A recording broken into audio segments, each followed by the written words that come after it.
Welcome to the Deep Dive. We're all about getting straight to the core of important topics. Making sense of complex stuff fast. Exactly. And today, we're doing a deep dive into something crucial.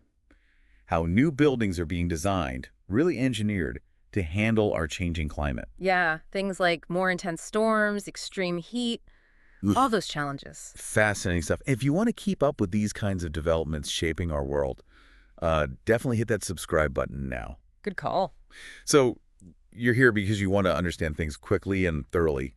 Our mission today, let's break down what goes into a climate resilience assessment for new construction. Right. It's basically a framework, a set of requirements to make sure we're building smarter for the future. Okay, so what's the big picture goal? What's the intent behind this assessment? Well, fundamentally, it's about increasing awareness. Awareness of the natural hazards a building might face over its lifetime. Makes sense. Knowing the risks up front. Exactly. Being transparent about those risks, reducing potential vulnerabilities, and ultimately ensuring buildings are safe and sustainable, for the long term. Okay, so how does it start? What's the very first requirement? The core requirement is completing a detailed climate and natural hazard assessment. An assessment, okay. Yeah, it's specific to the project site. It's not a general thing. It's very localized. And what sort of hazards are we talking about? I imagine it could be a long list depending on where you are. It really can be. The guidelines list quite a few examples. Things like drought, extreme heat, extreme cold. Temperature extremes. Right. Then there's flooding, could be river flooding, coastal, heavy rain. Water is a big one. Huge. Also, hurricanes and high winds, hail, landslides. Landslides too, okay. Yep. And for coastal areas, obviously sea level rise and storm surge are key. Makes sense. Then you've got tornadoes, tsunamis in certain regions, wildfires and smoke. That's a growing concern in many places. Definitely. Winter storms, ice, heavy snow, and it even says other relevant hazards, so it's adaptable. Wow. That's a lot to cover for every single project. How do we manage that? Well, they don't have to analyze every single one in the deepest possible detail. The next step is crucial. They need to identify at least 2 priority hazards. Okay. So focus on the biggest threats for that specific location. Precisely. The ones most likely to have a significant impact. So once they've picked those, say, 2 priority hazards, maybe extreme heat and flooding, what happens then? What kind of analysis is needed? For each of those priority hazards, there's a more specific assessment. First, they need to state which climate change scenarios they're using. Scenarios, like future predictions. Sort of.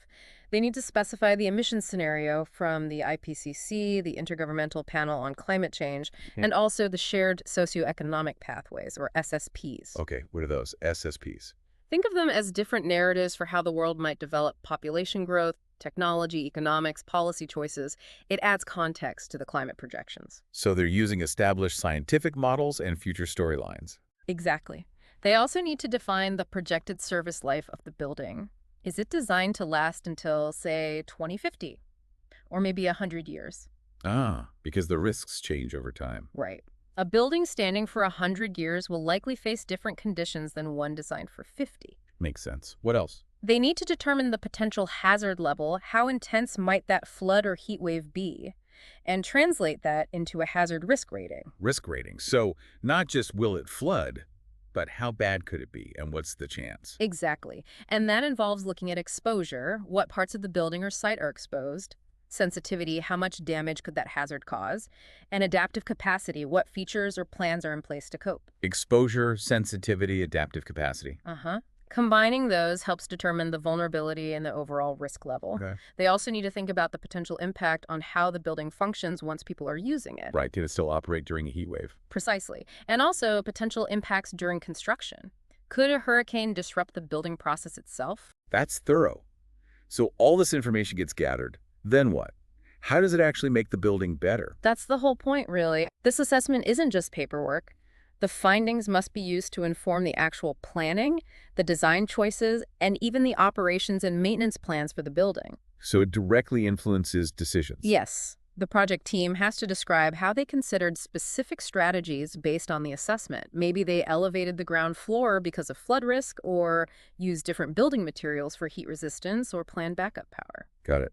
So the analysis leads to concrete actions. For you listening, you can see this is a really comprehensive approach.